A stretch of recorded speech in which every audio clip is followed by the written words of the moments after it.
Good morning, જય શ્રી કૃષ્ણ. કેમ છો બધા? મજામાં? તો સ્વાગત છે અમારી ચેનલમાં ફરીથી એકવાર બધાનું.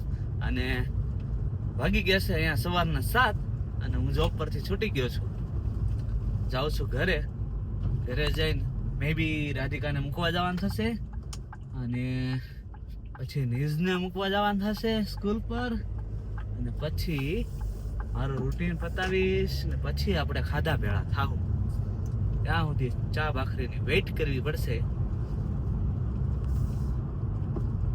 જોઈએ શું સિનારીઓ બને છે. જો જયદીપ ઉઠી ગયો હશે તો પછી કદાચ એ કરી નાખશે 2 કામ તો મારા, અને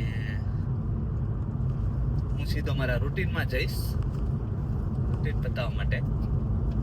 તો પછી વહેલા મળી જશે.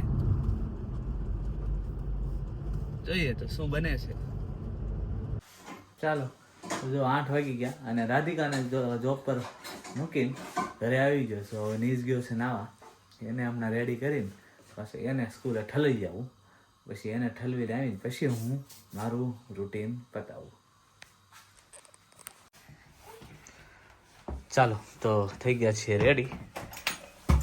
નીચને કમ્પ્લીટ તૈયાર કરી દીધો અને હવે જઈએ આપણે એને ડ્રોપ ઓફ કરવા. જો સ્કૂટર પકડી લીધું છે ભાઈએ. નીચ તને સ્કૂટર લઈને જવાની મજા આવે? હે એ નીચ જવાબ તો દે. લે, જાદુની ઘોડે હલાઈશ હો તું. હાલ લે, જલ્દી બહાર નીકળ, જાવું છે. We are getting already late, you know. Late નથી થયો.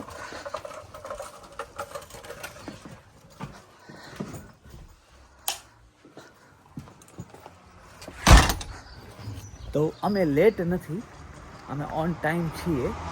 નીશભાઈ મેળ્યા છે આગળ દોડવા. જો પાછા આવી ગયા અમે ઘરે ઠેલો બેલો લઈને તરત જ. કેમ કે નીશભાઈને આજ હતો નોન યુનિફોર્મ ડે અને નીજે પહેરી લીધો હતો યુનિફોર્મ. તો પાછા અમે બદલવા માટે આવી ગયા છીએ. જો એ બદલીને આવી ગયો છે. કપડા ચેન્જ કરી લીધા છે ભાઈ.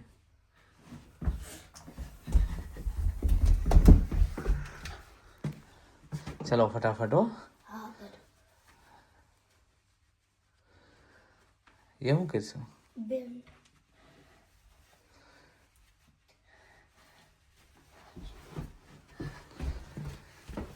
સેટરડે તારું જાય મૂક્યું.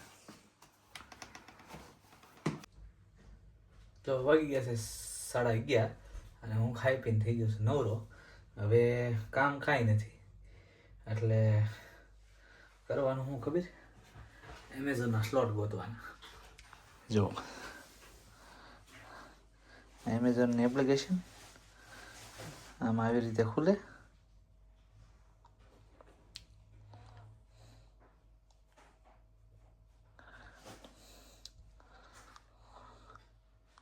શેડ્યુલમાં જવાનું.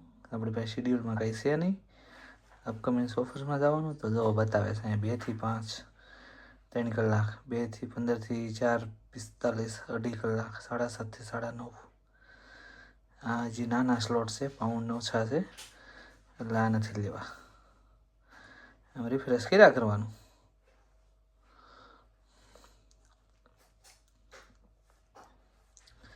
એકાદો સારો મોટો સ્લોટ આવે તો લઈ લેવાનો, વધારે પાઉન્ડ વાળો. કેમ કે આ કલાકો વધારે ને પાઉન્ડ ઓછા હોય એટલે આમાં મજા ન આવે. 4 કલાકનો સ્લોટ હોય એક લઠ્ઠું પૂરું થઈ જાય. ચાલો, તો આપણે જઈએ છીએ મેકડી બાજુ. એમેઝોનનો સ્લોટ કાંઈ મળ્યો નથી એટલે આપણે નીકળી ગયા ફૂડ ડિલિવરી માટે. જો ચાલુ એમેઝોનનો સ્લોટ મળી જાય તો ફૂડ ડિલિવરી મેલ પડતી અને પકડી લેવું એમેઝોનનો સ્લોટ અને વ્યા જાવ એમેઝોનના વેરહાઉસ ઉપર. કેમ કે એ જ ઇઝી પડે. 3 કલાકમાં કામ પૂરું કરીને ઘર ભેગા. એના જેવી મજા નહીં.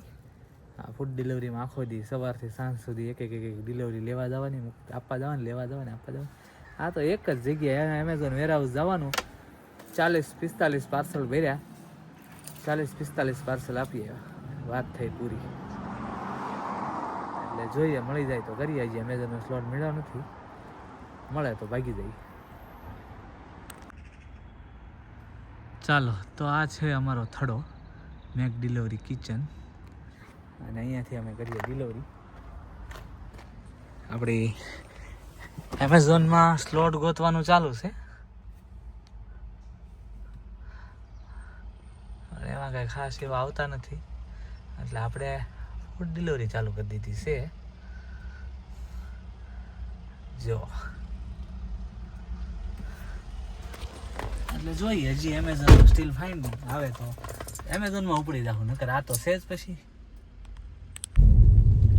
તો આપણે હજુ ડિલિવરી ચાલુ છે, અને આ એક એવા બખડ જંતર રોડ ઉપર આવી ગયો છું. નકરા અને નકરા બમ્પ છે, જો તમે જોઈ શકો છો. જો આખી ગાડી હલે છે. આ એક ગયો, હમણાં બીજો આવી જાય, તમને બતાવી દઉં. એ આ આવ્યો, આખા એક દોઢ માઇલ છે આખો રોડ. એ રોડ ઉપર કટકે ને કટકે બમ્પ જ છે નકરા. મારે તો આ રોડનું નામ હિલ્સબરો રોડ છે, પણ હું આને બમ્પ રોડ કહું છું. Bump road. જો એક જાય તરત બીજો આવી જાય. અને આજ ઠકવાડ દીધો મને ફૂડ ડિલિવરીમાં બાપા, કેમ કે નકરા ફ્લેટમાં આપવાની ડિલિવરી. ફ્લેટમાં આપીએ એટલે અહીંયા અમારે લેસ્ટરમાં એવું છે કે ફ્લેટ ખાલી 2 કે 3 માળના જ હોય, અને 2 કે 3 માળના ફ્લેટમાં લિફ્ટ ના હોય. એટલે પહેલા માળે હોય કે નીચે હોય કે એની ઉપર હોય બીજા માળે, તમારે દાદર ચડી ન જ જવાનું. જો દાદર ત્યાં લિફ્ટ છે ને એટલે ફરજિયાત દાદર જ ચડવો પડે. અને આજ નકરા ફ્લેટમાં જ આપ્યા છે ઓર્ડર. નીચે ગ્રાઉન્ડ ફ્લોર ઉપર હોય તો વાંધો નહીં, પણ પહેલા બીજા માળે હોય એટલે આપણું આવ્યું. ફ્લેટમાં દેઈ ઓર્ડર એનો તો કાંઈ વાંધો નહીં, પણ અહીંયા કેવી સિસ્ટમ છે કે તમારે ફ્લેટમાં જવું હોય તો આગળ દરવાજો હોય, એમાં ફ્લેટ નંબર લખ્યા હોય. એ ફ્લેટ નંબરના બટન દબાવવાનું, બટન હોય મતલબ, ત્યાંથી એ લોકોના ફ્લેટમાં ડોરબેલ વાગે, અને પછી એ લોકો નીચે આવે. અથવા તો એ દરવાજો ખોલી દે ઉપરથી, બીજા માળે હોય તો ત્યાંથી દરવાજો ખોલી જાય નીચે, અને પછી મારે ઉપર જવાનું. તો ક્યારેક તો કોઈ કસ્ટમર એટલી વાર લગાડે ને કે ના પૂછો વાત. આવો છે મારો આજે ડિલિવરીનો એક્સપિરિયન્સ, જે મેં તમારી સાથે શેર કર્યો. કે મને એમ થયું કે લાવો આ અમારા લેસ્ટરના ફ્લેટની વાત હું તમારી જોડે કરું. અને આ રોડનું તો અચાનક રોડ ઉપર હતો અને તે આવી ગયું.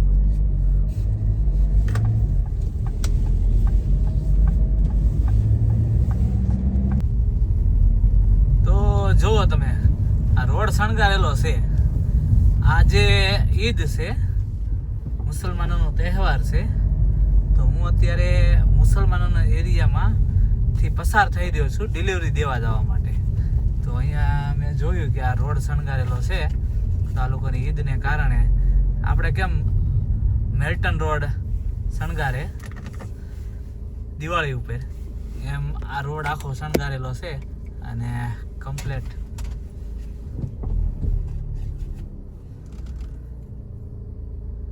કમોન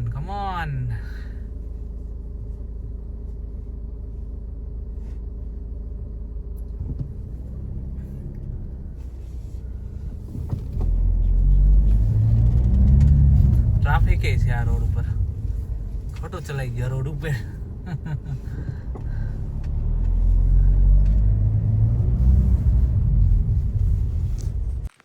ચાલો, જો ખાઈ પીને બેસી ગયા છે.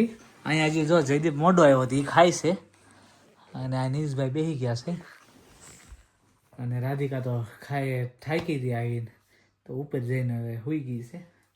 અમે થોડીક વાર નીચે બેઠા છીએ. તો કાલની એક મારે વાત કહેવાની તમને રહી ગઈ છે. કે કાલ મેં તમને કીધું હતું કે મારે એમેઝોનમાં શું કહાની બની, એ વાત મેં તમને નહોતી કરી. તો એ કાલે મારે ઉતાવળમાં કહેવાની રહી ગઈ, તો હું તમને આજે જણાવી દઉં એ વાત. કાલે એમેઝોનના વેરહાઉસમાં મારે એવું છું કે ત્યાં આમ લાઈનમાં ગાડી પાર્ક કરવાનું હોય, પછી એક રેક આપીને એ લોકો આવીને આપી જાય આપણને. તો એમાં જે પાર્સલ હોય ને એ લઈને આપણે નીકળવાનું હોય. તો મારી બાજુમાં એક નેપાળના ભાઈ હતા. તો તો હજી રેક આવી નહોતી ને તો અમે બે વાતું કરતા હતા. એટલે મેં એને પૂછ્યું ક્યાંથી છો ને એણે મને પૂછ્યું ને એવું બધું. તો પછી રેક આવી ને તો મારી પાસે અમારા બાજુનું સિટી એટલે અહીંથી લગભગ 29 કે 33 માઇલ જેટલું થતું હશે ત્યાંનું મને પાર્સલ મળતા હતા. મતલબ સ્પેશિયલ મારે એટલા માઇલ ત્યાં જવાનું, પછી ત્યાં ડિસ્ટ્રીબ્યુટ કરવાનું, પાછું એટલા માઇલ મારે પાછું આવવાનું એમ. એમાં અડધું તો અહીં ગયા હોયથી કપાઈ ગયું હોય, કેમ કે 13-14 માઇલ તો વેરહાઉસ થાય છે મારા ઘરથી. અને એને એ ભાઈ એ સિટીમાં રહેતા હતા કોવેન્ટ્રીમાં, અને એ ભાઈને આપ્યા લેસ્ટરના પાર્સલ. તો પછી અમે એવું કર્યું કે લેસ્ટરના પાર્સલ હતા ને મેં લઈ લીધા અને કોવેન્ટ્રીના પાર્સલ મેં એને આપી દીધા. એટલે હું આવી ગયો પાર્સલ દેવા મારા સિટીમાં. કાલે મેં તમને કીધું હતું કે અહીંથી 3-4 માઇલ ખાલી દૂર છે, અને એ વયા ગયા એના સિટીમાં. તો આવી કહાની બની હતી. અમે રેક બદલી લીધી. રેક સામાન્ય રીતે બદલવા ન દે, પણ એ બે ડ્રાઈવર એગ્રી હોય તો બદલવા દેશે, એટલે વાંધો નથી આવતો એમ. તો બસ જો આ કહાની હતી, મારે તમને કાલ કરવાની રહી ગઈ તો મેં આજે કરી તમને. આવી કાલ બન્યું હતું બનાવ એટલા માટે. તો આજનો અમારો વ્લોગ તમને કેવો લાગ્યો એ કોમેન્ટ કરીને જણાવજો. લાઇક, શેર અને સબસ્ક્રાઈબ કરવાનું ના ભૂલતા. મળીએ આપણે નેક્સ્ટ વ્લોગમાં. ત્યાં સુધી બધા પોતપોતાનું ધ્યાન રાખજો. જય શ્રી કૃષ્ણ. બાય.